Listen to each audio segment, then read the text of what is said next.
السلام عليكم ورحمة الله وبركاته. ازيكم يا باشمهندسين؟ وحشتوني جدا. أبطال أولى ثانوي، الحصة اللي فاتت أخدنا أول درس في الجبر، وكان درس هو مقدمة عن الأعداد المركبة. النهاردة إن شاء الله هنبدأ الدرس الثاني، وبيتكلم عن تحديد نوع جذري المعادلة التربيعية. المعادلة التربيعية لو تفتكروا خدنا في ثالثة إعدادي، وأنا منزلة على القناة فيديوهات، 3 فيديوهات تأسيسية قبل ما تدخل وتبدأ منهج أولى ثانوي. اللي عايز يرجع لده يا ريت يتفرج عليهم، هيفرقوا معاه جدا. طيب، المعادلة التربيعية على الصورة العامة بتاعتها شكلها إيه؟ شكلها كده: ألف س تربيع زائد ب س زائد الجيم تساوي 0. ادي المعادلة التربيعية من الدرجة الثانية. تمام. ألف هو معامل س تربيع، ب هو معامل س، جيم هو الحد المطلق. وخدنا في سنة تالتة اعدادي ازاي بحل المعادلة التربيعية دي بالقانون اللي احنا عارفينه وحافظينه صم. كان بيقول ايه؟ ان س دي تساوي سالب الب موجب او سالب جذر ب تربيع ناقص 4 ألف جيم على 2 ألف. تمام، كلام سليم. قلنا في سنة تالتة إن الجزء اللي تحت الجذر ده بنسميه المميز. بنسميه إيه؟ النهاردة بنسميه المميز لأنه هو فعلا جزء مميز. في سنة تالتة الجزء ده قلنا عليه حاجة، 3 كلمات. قلنا إنه يا يكون أكبر من الصفر، يا يكون يساوي الصفر، يا يكون أقل من الصفر. تمام. وساعتها في ثانوي، في تالتة اعدادي سوري، لو كان اكبر من الصفر كنا بنقول لها حلان. كنا بنقول ايه؟ لها حلان. لو كان يساوي الصفر كنا بنقول لها حل وحيد. طب لو كان اقل من الصفر يا باشمهندسين، اقل من الصفر معناها ان الجزء ده سالب. طب سالب ينفع تحت الجذر سالب؟ لحد تالتة اعدادي ما كانش ينفع. النهارده خلاص خدنا بقى الاعداد المركبة الحصة اللي فاتت، بقى ينفع. السنة اللي فاتت كنا لما بنلاقيه أقل من الصفر كنا بنيجي قايلين إيه؟ فاي، مجموعة حل فاي ليس لها حل، ملهاش حلول. درس النهاردة بقى بيدرس لك المميز ده. بيقول لك المميز ده يا عسل اللي هو الب تربيع ناقص 4 ألف جيم ليه شروط معايا. ماله؟ بص يا باشمهندس، قال لك المميز ده لو كان أكبر من الصفر، يعني لو كان ب تربيع ناقص 4 ألف جيم كان أكبر من الإيه؟ الصفر. طب لو كان يساوي الصفر، طب لو كان أقل من الصفر. دول ال3 كلمات بتوع الدرس حفظ صم. إيه حكايته؟ قال لك لو هو أكبر من الصفر المميز الب تربيع ناقص 4 ألف جيم، لو كان أكبر من الصفر الجذران بيكونوا حقيقيان مختلفان. يعني ايه الكلام ده؟ يعني جذرين مختلفين، رقمين بس أرقام ايه؟ حقيقية ليست مركبة. طيب تمام، مفيش مشكلة خالص. ايه حتة الجذران دي الكلام الجديد ده؟ والله ولا حاجة. كلمة جذري المعادلة يعني حلولها، اللي كنا بنقول عليها حلان في تالتة اعدادي، لا بقت جذران في أولى ثانوي مش أكتر. تمام يا باشمهندسة. وبعدين يا حبيبي خدنا، ويا ريت ترجعوا للحصة اللي أنا شرحاها في الحصة الأولى في حصص التأسيس، هترجعوا لده هتلاقوا ان الرسمة بتاعت الجذرين دول طالما لها حلان يعني جذران حقيقيان مختلفان، يبقى اذا تقطع السينات في نقطتين، ويبقى شكلها كده لو بص فوق، او شكلها كده لو بص تحت، وبرضو قطع السينات في ايه؟ في نقطتين. كلام سليم.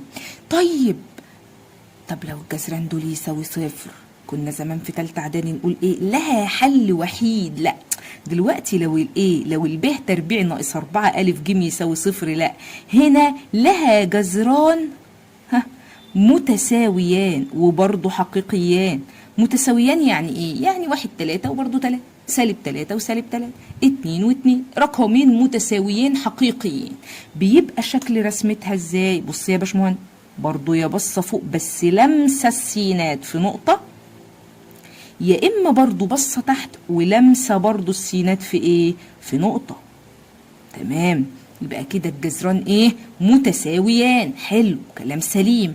طب لو كان الب تربيع المميز، الرقم المميز هذا، لو كان المميز ده اقل من الصفر ولا حاجة، ساعتها هيبقى الجذران مركبان غير حقيقيان، اللي هم ايه؟ الشغل الجديد بتاع الاعداد المركبه.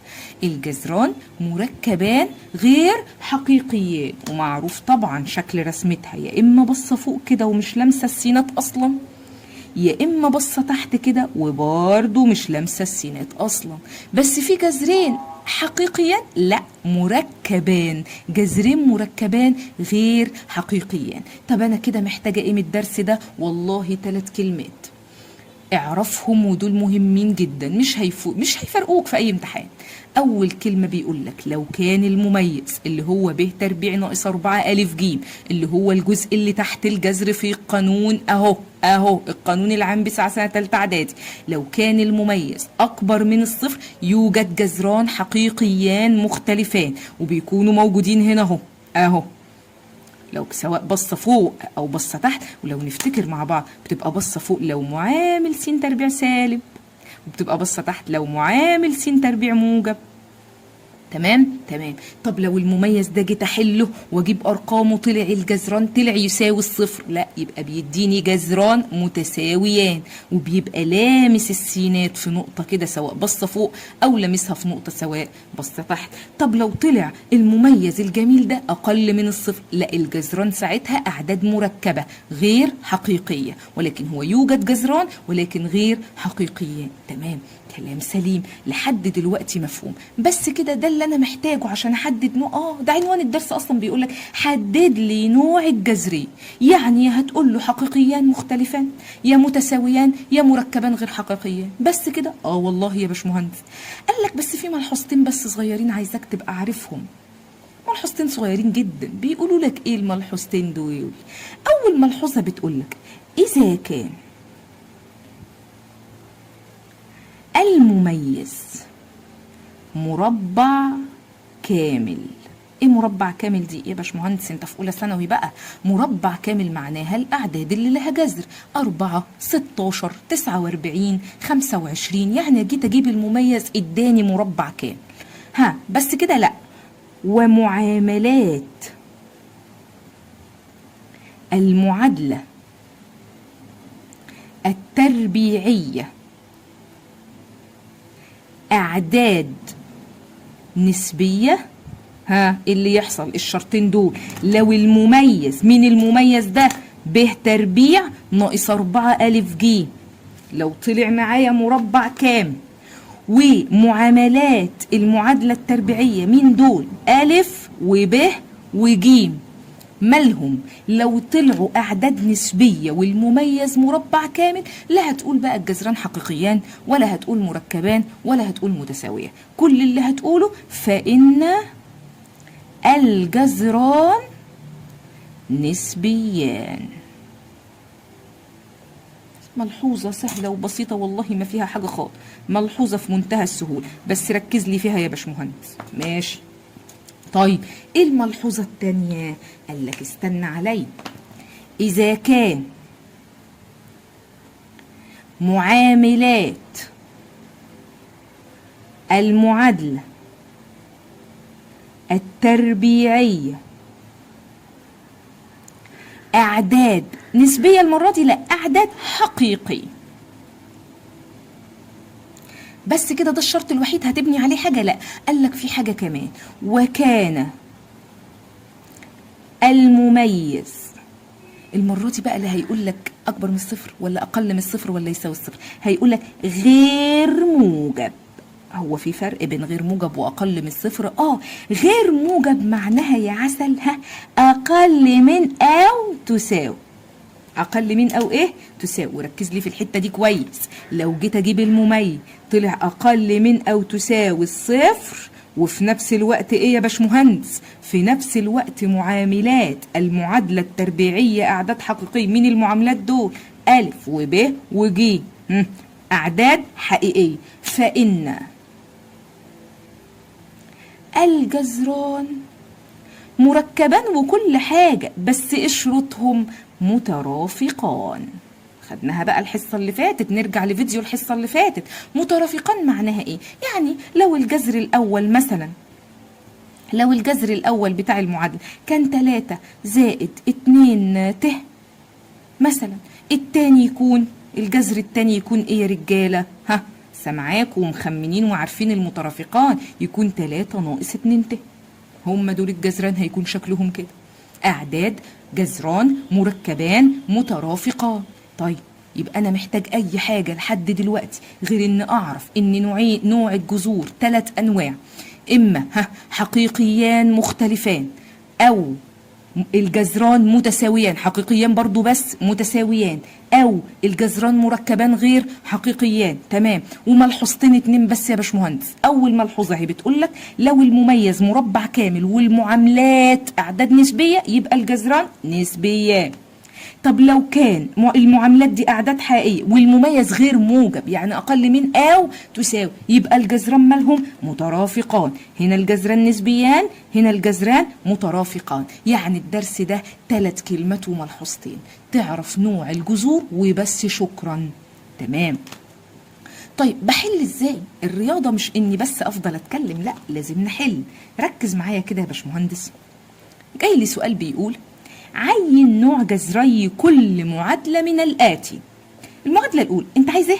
عايز أعين نوع الجذور، يعني من الآخر يا تقول لي يا حقيقيان يا متساويان، يا حقيقيان مختلفان يا متساويان يا إيه؟ مظبوط، يا مركبان وغير حقيقيان. تعالى يا عم، الأولى أجيب المميز. مين المميز ده؟ ب تربيع ناقص 4 ألف ج، أشوفه بكام؟ الأول. طيب هو الب بكام؟ أهو بسالب 7، والألف ب1، والجيم ب10. والله لا اكتبها لك ما تزعلش.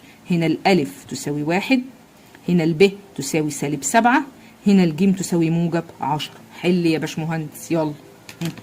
ب تربيع يعني سالب 7 تربيع بكام؟ ب49 ناقص 4 في ألف اللي هي 1 في جيم اللي هي 10. يلا حل.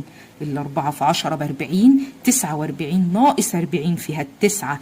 الله، ده عدد موجب يعني أكبر من الصفر. أقول له إيه؟ يبقى الجذران إيه في حالة الأكبر من الصفر؟ حقيقيان مختلفان. هو بس مش عايز منك غير كده، تعين لنوع الإيه؟ الجذور بس يا باشمهندس. طيب المسألة التانية. تمام، تعالى نشوفها. مدي برضو واحدة وبيقول لك لو سمحت هات لي نوعي الجذرين. هقول له على جنبنا اهو، الالف بكام؟ بص وشوف بنفسك. الالف ب1. طب الب بموجب 4. طب الجيم بموجب 5. تعال نحلها كده ونشوف. برضو ب تربيع ناقص 4 الف جيم، اشوفها بكام؟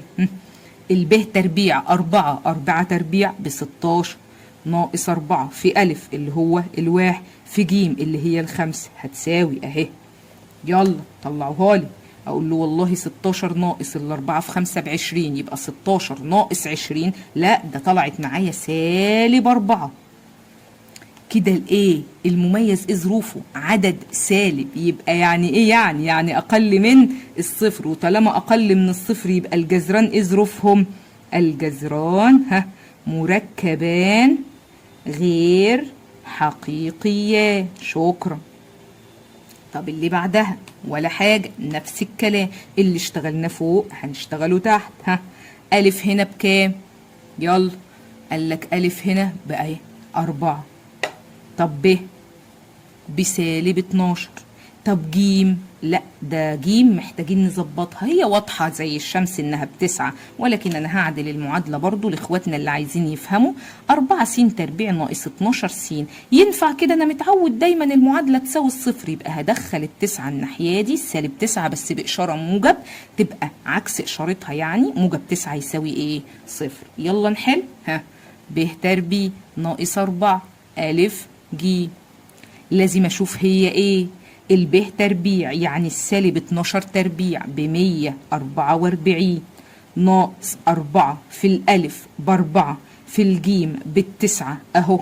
يعني 144 ناقص 4 في 4 ب 16، وال 16 في 9 يا باشمهندس برضو ب 144، يعني 144 ناقص اهي ناقص 144 طلع معانا بايه؟ بصفر. ده طلع يساوي الايه؟ الصفر. اذا الجذران وضعهم ايه؟ قولوا ها. حقيقيان وكل حاجه ولكن متساويان. يبقى ما عنديش غير الشروط دول. لو طلع بالراحه خالص معانا، لو طلع المميز اكبر من الصفر الجذران حقيقيا ايه؟ مختلفان. بجيبها بالارقام مساله مساله.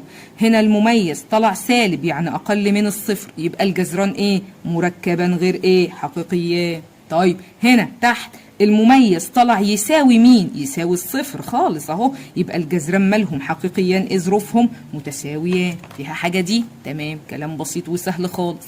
طيب هل كل الاسئله بتيجي كده؟ لا، لازم يبقى انت عندك سنس ومخ يا باشمهندس. طالب الرياضه لازم يبقى واد فاهم، واد ذكي، واد لماح. تعال نشوف كده المثال اللي عليه الدور ده.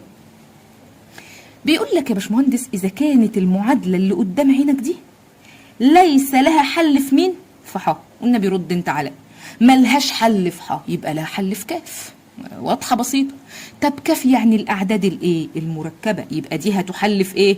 في كاف اللي هي الاعداد المركبه. الاعداد المركبه يعني معنى الكلام ده ايه؟ ان الجذران اذ ظروفهم على طول من الاول مركبان غير حقيقيات. اقرا بس الكلام وانت تفهم. طب مركبان دي معناها ايه؟ بص، حاجه توصل لحاجه. مركبان دي معناها ايه؟ ان المميز ب تربيع ناقص 4 الف ج مال اقل من الصفر. بس خلاص، انت كده هتكمل كل شيء. طب مين المميز ده؟ اهو كتبناه، اقل من مين؟ الصفر. فين المعادله؟ فيها مجهول اسمه ميم، والراجل بيقول لك اوجد قيمه ميم. شكرا، موضوع بسيط. يلا الف بكام هنا؟ اهو معامل س تربيع بميم تربيع. طب ب ناخد كل اللي قدام السين، يبقى ده اسمه معامل س اللي هو 2 ميم ناقص 2. طب الجيم الحلوة بكام؟ بواحد. ما تحل بقى يا باشمهندس، يلا ها. اقول له ب تربيع ناقص 4 الف جيم لازم تكون اقل من مين؟ الصفر. يلا ها. ب تربيع اهي 2 ميم ناقص 2 اهي 2 ميم ناقص 2 بس الكل تربيع ناقص 4 في ألف بكام يا باشمهندس؟ بالميم تربيع. ها في الجيم بكام؟ واضحة خالص وسهلة، بواحد، ولازم كل ده يطلع أقل من الصفر. قوس الكل تربيع، أولى إعدادي بتعرف تحله. الأول تربيع يبقى 2 ميم الكل تربيع ب4 ميم تربيع. ها التاني تربيع 2 تربيع ب4. إشارة الأوسط، الأول في التاني في 2 2 ميم في سالب 2. ها خلاص حطينا السالب. 2 ميم في 2 ب4 ميم، 4 ميم في 2 ب8 ميم ناقص 4 في ميم تربيع ب4 ميم ايه؟ تربيع. كل ده اقل من الصفر. كلام سليم. مطلوب ايه دلوقتي؟ حل بقى واختصر. 4 ميم تربيع الموجبه تروح مع سالب 4 ميم تربيع الايه؟ السالبه. اتبقى لي هنا سالب 8 ميم زائد 4 أقل من مين؟ الصفر. متباينة بيحلوها بتاع أولى إعدادي وتانية إعدادي. قال لك يا باشمهندس إيه ظروفها؟ هودي الأربعة هناك بإشارة مخالفة، يبقى عندي سالب 8 ميم أقل من مين؟ سالب 4. ها بالقسم على سالب 8 يمين وشمال تطير السالب إيه؟ 8. بس اصبر، القسم على سالب تغير لي العلامة، بدل ما هي أقل من تبقى أكبر إيه؟ من. شكرا. يبقى من هنا الميم تطلع معانا أكبر من سالب 4 على سالب 8 فيها الموجب نص. ميم أكبر من النص، وبيقول لك أوجد قيمة ميم الحقيقية، بس ما قالش قيمة ولا مدي اختيارات. ده سؤال مقالي. قال كلمة جميلة قوي حلوة اسمها أوجد قيم. قيم بالجمع، والله احنا كبار وفاهمين عربي. قيم يعني لها قيم كتير. ميم طبعا ميم أكبر من نص، يعني نص وانتي ماشية، نص وانت ماشي يا باشمهندس لحد موجب ما لا نهاية. يبقى أقول له ميم تنتمي للفترة من نص، لأنه أكبر من بس مش أكبر من أو تساوي، يبقى المفتوحة من نص إلى موجب ما لا نهاية. وبس كده تبقى انت جبت له ميم بمنتهى السهولة. فهمنا فكرة المسألة، خدناها من الأول بالراحة خالص خالص علشان نفهم هو يقصد ايه بكلمة ليس لها حل في ح. يبقى تتحل في كاف. طب طالما تتحل في كاف يبقى الجذران ايه؟ من كاف مركبان. طب طالما مركبان يبقى المميز ماله؟ أقل من ايه؟ الصفر. حطيت المميز وحليت بالراحة. المسألة سهلة خالص خالص، ولكن هي عايزة حد باله طويل شوية، ما يستعجلش، بالراحة وعلى مهلك. تمام، مثال بسيط وسهل. ندخل على اللي بعده. مثال كمان يا باشمهندس سهل جدا ومديك اختياري اهو. بيقول لك يا عندي يا باشمهندس اذا كان جذر المعادله اللي انت شايفها دي ا س تربيع زائد ب س زائد ج هما لام ولام. مش هكمل. يعني ايه لام ولام دي؟ يعني الجذرين ايه؟ الله برافو، متساويه. والله في ناس بيبقى قدامها الحل ومش شايفاه. يا باشمهندس مرن ايدك بس مخك هيلمع. جذران متساويان حيث لم تنتمي الحا. شكرا، يعني ادي حقيقيان وادي متساويان. قبل ما اكمل مش هبص على اختيارات.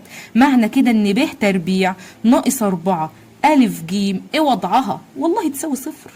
اهي لسه قايلينها من الاول خالص. لو الجذران ايه؟ متساويان، يبقى ايه؟ ب تربيع ناقص 4 ا ج تساوي الصفر. تساوي الصفر. ولو اكبر من الصفر حقيقيان مختلفات، اقل من الصفر مركبات. بس مش عايزه منك غير كده والله. نرجع لمسألتنا. تساوي الصفر. أبص على الاختيارات ألاقي كلام يعني كله مجاهيل كده وحاجات. ألف تساوي جيم، جيم تساوي لام، ب تساوي صفر، ب تربيع على 4 ألف جيم تساوي 1. والله هي ده هي البنت الحلال ده أهي. بس ليه؟ والله واضحة يا باشمهندس. طب ودي دي الناحية التانية بإشارة مخالفة يا عبيط. يبقى ب تربيع تساوي 4 ألف جيم. ماشي، هي دي هي دي؟ طبعا هي دي هي دي. طب ما تقسمي مش على 4 ألف جيم كده اهو. يبقى ب تربيع على 4 ألف جيم هتساوي اقسم 4 ألف جيم 4 ألف جيم فيها الواحد. طبعا أي حاجة على نفسها تدي الواحد. أي حاجتين متساويين لما أقسمهم على بعض يدي الواحد. افتكر بسيطة جدا وسهلة، محتاجة بس ان انت تبقى لماح، ومحتاجة ان انت تحل تمارين الدرس بالكامل. جميع التمارين تتحل يا باشمهندس. مرن ايدك على الحل مرة واثنين وثلاثة زي ما تبدي دايما النصايح دي. الدرس ده بسيط وكل حاجة، ولكن الوحدة الاولى كلها مبنية على بعضها. الدرس الاول مبني على الثاني، والثاني هيبني في الثالث، والثالث هيبني في الرابع، وهكذا. فأرجوك أرجوك أرجوك شوف كل الفيديوهات، تابع دايما، ركز، حل بإيدك في البيت، وإن شاء الله مش هيقع منك أي حاجة. أنا كنت معاكم الباشمهندسة هدير العربي. هتوحشوني جدا. شيروا الفيديو، ابعتوه لكل أصحابكم. الدل على الخير كفاعله. خليك دايما سبب في إن حد يستفاد.